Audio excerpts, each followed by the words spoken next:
Imagine a king whose very existence stirred the pot of scandal and controversy.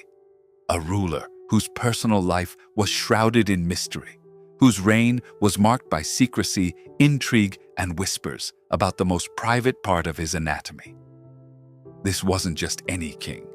This was Ferdinand VII, the monarch of Spain who became a living legend. But what made him notorious wasn't his politics, but something far more personal and shocking. Prepare yourself for the story that history almost forgot. Ferdinand VII, known as the Mad King of Spain, ruled a nation in turmoil. But beyond his political instability, there was something far more compelling, something that threatened to change the course of history. A scandalous rumor spread like wildfire. Ferdinand had an extraordinary condition, a physical anomaly that made the royal court and much of Europe shudder with both curiosity and horror. His condition became more than just gossip. It was a subject of national and international debate, one that would linger far beyond his reign. Born in 1784, Ferdinand's early life was steeped in royal luxury. His family's dynasty, the Bourbons, ruled over Spain with absolute power.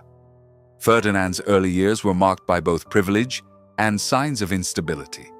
From the moment of his birth, it was clear that his life would not follow a traditional royal path. Raised under the watchful eyes of his parents, King Charles IV and Queen Maria Luisa of Parma, Ferdinand's upbringing was marked by tension within the royal family. His father, Charles IV, was weak and indecisive, while his mother was deeply involved in the power dynamics of the Spanish court. Their relationship, like much of the royal family's affairs, was based on political convenience rather than love. Ferdinand, as the heir to the throne, found himself in the midst of a volatile family dynamic, with his father increasingly unable to maintain control over the kingdom. The court that surrounded Ferdinand was filled with intrigue and discord. Ferdinand's relationship with his father was distant, and it seemed that the young prince's ambition outstripped his father's abilities.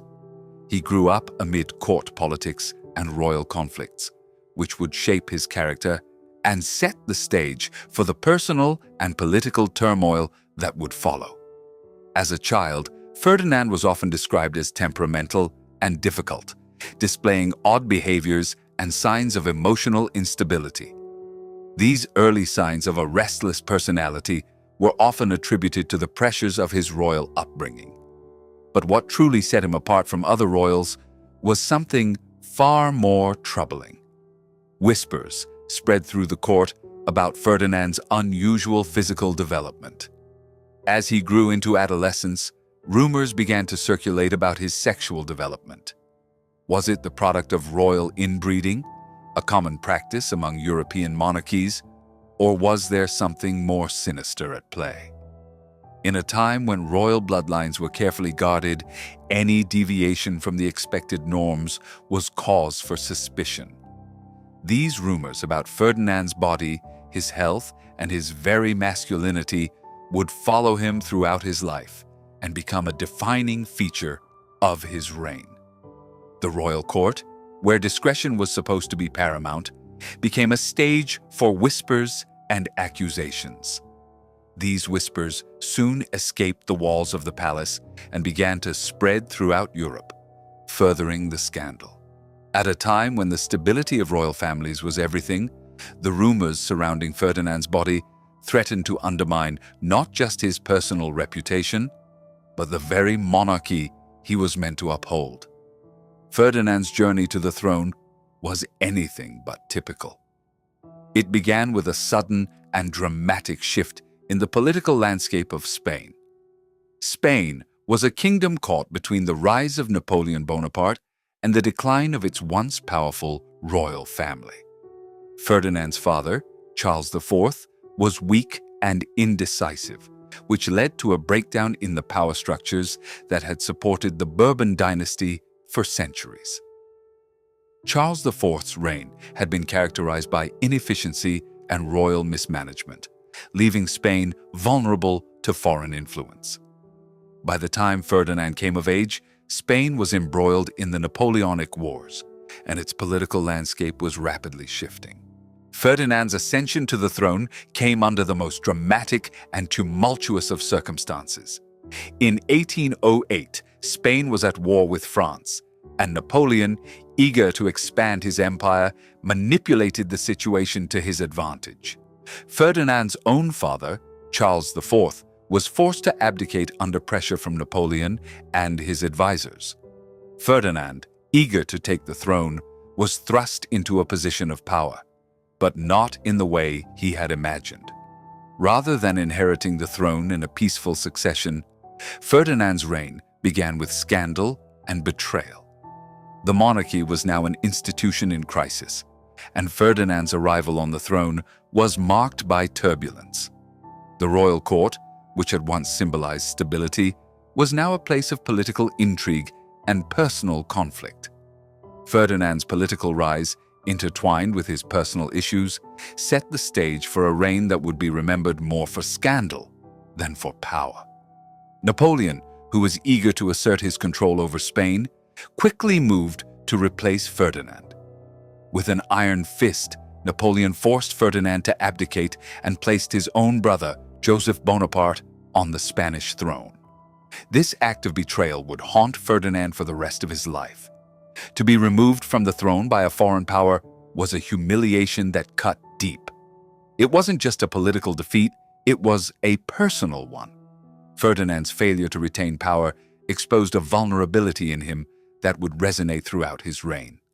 The loss of the throne was not just a loss of political power, it was the start of a deeply personal struggle that would see Ferdinand constantly battling not only external enemies, but also the weight of the scandal that had followed him. When Ferdinand was eventually restored to power in 1814, after Napoleon's defeat, Ferdinand returned to a nation in crisis.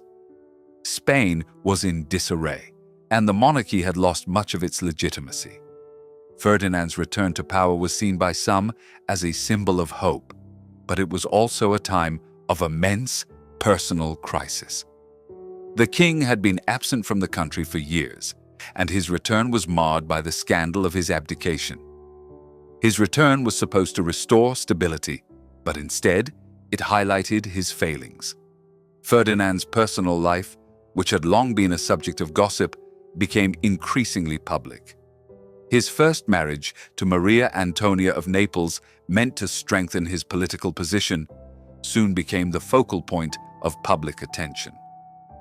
The wedding night, a private affair for most monarchs, became a moment of public fascination. The court, once a place of political power, was now consumed with questions about the king's ability to fulfill his royal duties. Would Ferdinand consummate his marriage? Would he be able to provide an heir? These questions, once taboo, became the subject of endless speculation. The anticipation surrounding his marriage was not about love, but about his ability to perform his royal duties. This shift in focus from political to personal issues would set the tone for the rest of his reign. Ferdinand's marriage to Maria Antonia was fraught with challenges. While his political enemies used his personal life against him, Ferdinand struggled to assert his authority over the kingdom. The rumors about his body, particularly his alleged physical anomalies, became a source of constant embarrassment. Every aspect of his personal life was under the microscope. The very act of producing an heir, a sacred duty for any king, became a subject of intense public interest. The court, which should have been a place of power and respect, became a stage for Ferdinand's personal shame. Despite the scandal, Ferdinand's political career continued. As Spain navigated through wars and conflicts, Ferdinand fought to maintain his throne. He battled not only external enemies, such as Napoleon's forces, but also internal challenges from his own court and family.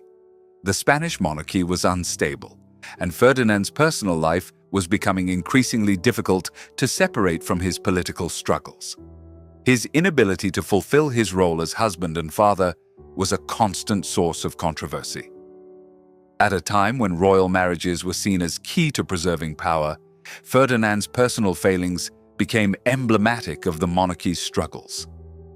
As Ferdinand married for the second time, this time to Isabella of Bourbon, once again the question of his ability to produce an heir became central to the conversation. This time, however, Isabella did bear Ferdinand a child, a son who would become the heir to the Spanish throne. Yet, despite the birth of an heir, the rumors about Ferdinand's body did not disappear. The questions about his physical condition continued to linger over his reign.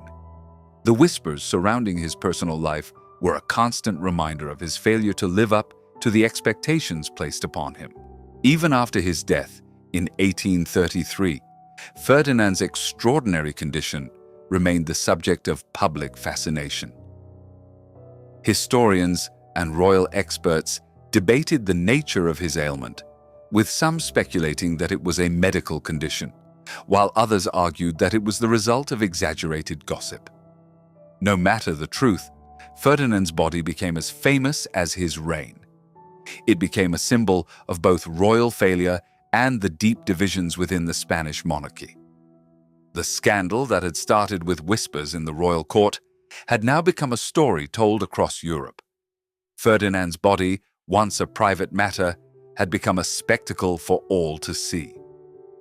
Ferdinand's legacy was shaped not just by his political actions, but by the scandal that followed him.